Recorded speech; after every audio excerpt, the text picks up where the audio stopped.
Kinilala ng Philippine National Police ang kahalagahan ng patuloy na pagpapabuti ng serbisyo publiko kasunod ng ulat na inilabas ng Anti-Red Tape Authority hinggil sa pagpapalakas ng epesyente at transparent na serbisyo ng pamahalaan.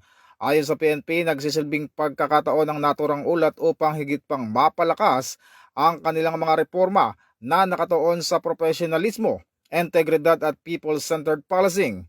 Iginiit din ng pambansang pulisya ang kanilang pangako na pagagandahin pa ang frontline services, pabilisin ang mga proseso at tiyaking nananatiling mabilis, maayos ang pagbibigay serbisyo sa publiko. Binigyan din ng PNP ang kalagahan ng feedback mula sa mamamayan upang mas mapahusay pa ang operasyon at ugnayan ng kapulisan sa komunidad.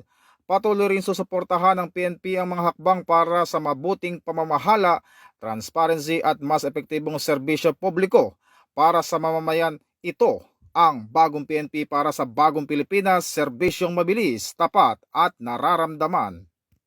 Mula po dito sa Campo Crame, ako po si Patrolman Adrian Dayaw nagbabalita para sa Police News Network, alagad ng batas, tagataguyod ng balitang pulis, at ito ang bagong PNP para sa bagong Pilipinas, serbisyong mabilis, tapat at nararamdaman.